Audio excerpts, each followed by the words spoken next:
Podrás imaginar que actividades tan cotidianas como el hecho de tomar una ducha o utilizar el excusado llegaban a ser inclusive mortales en la época victoriana. A continuación te presentamos el peligroso y doloroso mundo de la higiene victoriana. Uno de los cuartos que los victorianos podrían proclamar haber inventado es el baño. Esto siendo una clara señal de progreso para esa época, la idea de un cuarto privado en donde las personas pudieran lavarse. El baño apareció primeramente porque había agua dentro de las casas, entonces resultaba más práctico el tener un cuarto dedicado para este uso.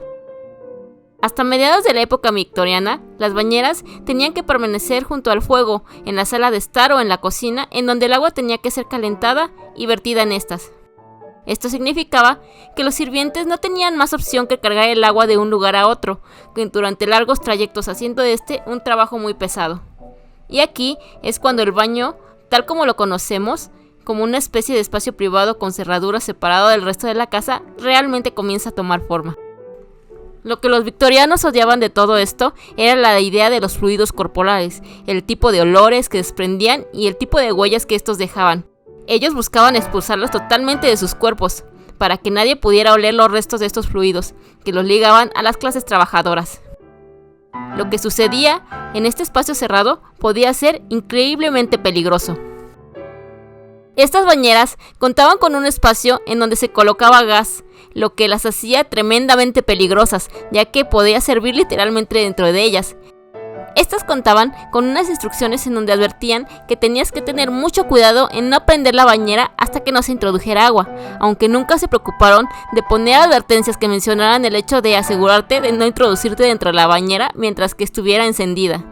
Los periódicos constantemente reportaban casos serios de personas que se despellejaron dentro de la bañera hasta la muerte. No fue hasta la invención del termostato que los riesgos del uso y la instalación del gas pudieron ser abordados. Este nuevo cuarto, con su tecnología innovadora, podría brindar inclusive más muertes dentro de las casas. ¿Qué podría ser mejor o más deseable que tener un retrete que fluyera? Pero esta presentación no es que no tuviese problemas. El primer peligro estaba dentro de la plomería.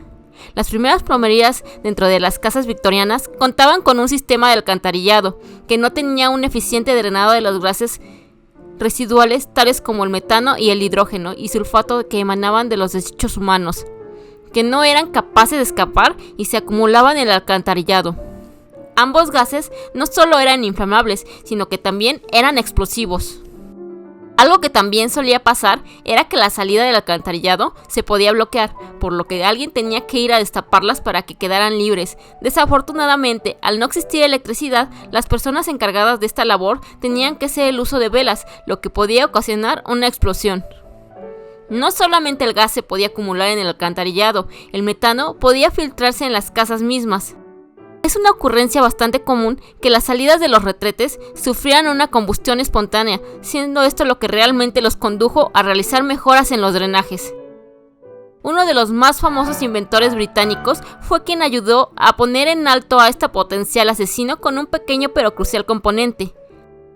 Thomas Crapper, a pesar de tener una buena imagen por la invención del inodoro, de hecho, lo que resulta que realmente inventó fue la válvula de sifón, que se trata de una trampa de agua, además de una válvula antirretorno, que impedía que el retrete se incendiara.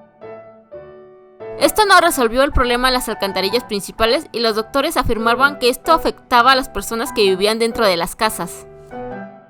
Los victorianos adinerados, tanto hombres como mujeres, podían cambiar sus ropas arriba de 5 veces al día, pero el tardío periodo victoriano la lavandería se convirtió en una enorme operación porque las vestimentas no eran simples, ya que era una extensa cantidad de ropa, incluso para los niños y certeramente para las mujeres.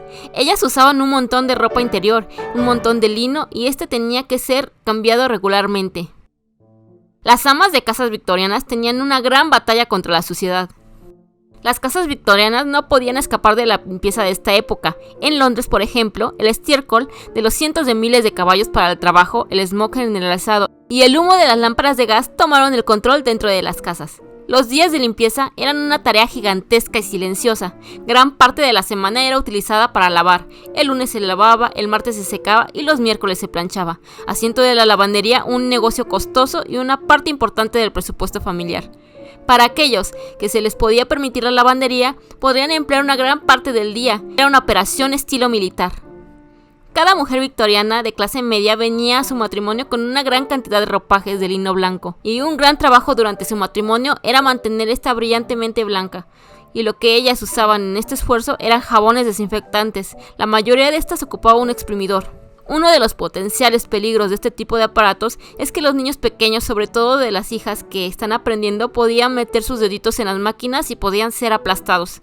Las lesiones ocurridas durante los días de lavado con los exprimidoras de secado eran horribles y algunas veces fatales. El exprimidor podía hacer un espantoso y gran daño, particularmente a los niños que típicamente podían meter su mano por curiosidad dentro del exprimidor. Las cosas no podían simplemente lucir limpias. La nueva ciencia de microbios y gérmenes estaba cambiando las ideas acerca de la limpieza, abordando de lo visible a lo invisible. Los peligrosos gérmenes a los que ellos temían podían acechar ocultos a simple vista y necesitaban ser erradicados. Hasta el tardío periodo victoriano, muchos creían que las enfermedades eran causadas y llevadas por malos aires, pero con los avances en tecnología y con el surgimiento del poderoso microscopio, las bacterias empezaron a ser identificadas como las causantes de las enfermedades, pero esta ciencia era completamente nueva y no era fácil de entender para el público en general. Hay varias teorías alrededor del origen de estas enfermedades. Hasta este punto ellos estaban un poco confusos acerca de ello. Empezaron a ser conscientes acerca de las teorías de los gérmenes, pero no era completamente entendida por el momento. Lo único que ellos entendían es que había microbios alrededor, invisibles al ojo, pero por doquier. Esto hizo que los victorianos les temieran de manera desproporcionada y fueran fáciles de asustar. Unos ni siquiera querían besar a sus hijos porque pensaban que les iban a esparcir gérmenes. Las personas estaban asustadas de unos a otros debido a los gérmenes. Una de las cosas más importantes acerca de los gérmenes eran las moscas. El gran temor de las moscas en 1890. Este era causado por la conciencia pública de la velocidad con la que las moscas podían esparcir gérmenes. Las moscas estaban por doquier, viviendo del estiércol de los caballos y pisoteado dentro de las casas. Algunos científicos identificaron que las moscas llevaban las enfermedades. Se dieron cuenta que uno de los principales comunicadores de los gérmenes eran las moscas, con sus pequeños pies pegajosos caminando sobre todo. Y una vez que comienzas a ver a las moscas de esta manera, estas se convierten en un objeto de horror. El terror que ocasionaban los insectos, las polillas y las orugas creaba la necesidad de que éstas fueran severamente exterminadas, porque eso solo mostraba el mundo natural viviendo dentro de tu casa perfecta.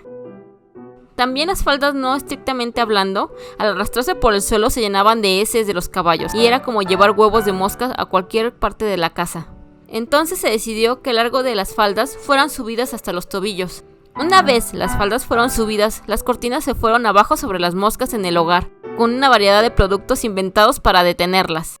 Mosquiteros y pequeños tapetes de encaje sobre la leche cubrían las ventanas con cortinas que detenían a las moscas de entrar, lo que ocasionaba que las personas realmente no pudieran ver hacia afuera. Todas esas cosas eran parte del temor hacia las moscas, pero la pelea contra los gérmenes requeriría de mucho más que tapetes de encaje. Los victorianos necesitaban creer que esos gérmenes empezaban a ser erradicados por los nuevos productos inventados, que matarían a todos los gérmenes conocidos. Muchos reclamos fueron hechos en el nombre de la ciencia, antes de que todos estos objetos pudieran ser rigurosamente probados, haciendo de las casas del tardío periodo victoriano un hogar temido para estar. La adorada ciencia victoriana adoraba las invenciones que pudieran hacer cualquier cosa para hacer las cosas más limpias, incluso si eso significaba usar un químico peligroso. Pero los increíbles poderes de limpieza y estos nuevos artefactos se volvieron más potentes, entonces los peligros en la casa incrementaron. El problema era que muchos de esos productos de limpieza eran tóxicos y tenían que serlo, así era como estos consiguieron sus efectos de limpieza. Pero el problema era que eran vendidos y almacenados en paquetes muy similares a los productos de limpieza cotidianos. Entonces podías ir a la tienda y comprar una caja que contuviera bicarbonato, pero la caja podía lucir igual a la soda cáustica, la cual es claramente corrosiva, y esto podía provocar un daño muy grave al cuerpo. Estos productos eran fácilmente confundidos con productos comestibles. Tomar cloro o ácido carbónico, por ejemplo, podrían producir una muerte agonizante. La primera cosa que ocurría es que tendrías una sensación de quemazón en el esófago, porque esta se vuelve altamente corrosivo con cualquier cosa que entra en contacto y bajaría hasta el estómago, causando dolor abdominal. En las primeras etapas, si la persona sobrevivía y no tenía fallas renales, habría desarrollado estenosis, porque la cicatrización del esófago significaba que no podría tragar cualquier comida y claramente podría ser fatal. Esta falta de distinción en botellas y empaques de los productos de limpieza y las sustancias tóxicas no solo confundía a los victorianos en casa.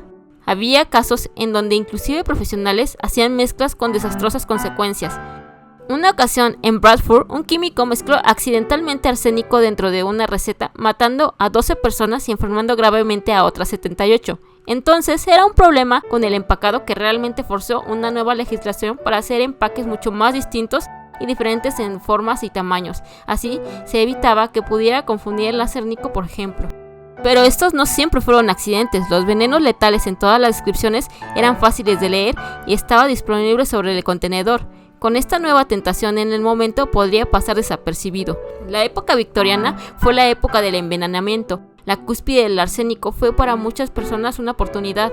Anteriormente, si ellos querían asesinar a alguien, tenían que usar fuerza bruta. Tenían que apuñalar o estrangular a una persona. Cuando el arsénico se volvió ampliamente disponible, había un montón de comentarios en los periódicos diciendo el que una mujer podía deslizar un poco de veneno en el té de su esposo. Entonces, ¿por qué ella no lo haría? Estaban absolutamente asustados de que todas las mujeres en Bretaña se convirtieran en envenenadoras, porque ¿por qué no matarías a tu esposo en el golf mientras te convertías en una viuda alegre? ¿Por qué no? Las personas compraban venenos para envenenar cosas que necesitaban ser envenenadas y periódicos para las moscas, por lo que podían ir fácilmente a comprarlas por razones completamente legítimas. La otra razón es que esta era una época cuando el seguro de vida comenzó a estar disponible. Entonces, podías tomar una póliza de seguro de vida de uno de los miembros de tu familia, entonces si ellos morían, podrías reclamar el dinero, y esto es una evidencia de que hay bastantes personas sin escrúpulos que tomaban grandes pólizas antes de que personas misteriosamente murieran. Hay muchos venenos alrededor, como el arsénico, pero probablemente el peor y el que causaba una de las más horripilantes muertes es la estricnina. La estricnina también podría ser ocupada como una medicina y en el jardín como un pesticida. Un blanco polvo inoloro era como uno de los muchos objetos en la alacena. Tenía efectos muy inmediatos y poco placenteros. Primero, todos los músculos de la cabeza y el cuello comenzaban a contraerse. Luego, los espasmos cubrían todos los músculos del cuerpo.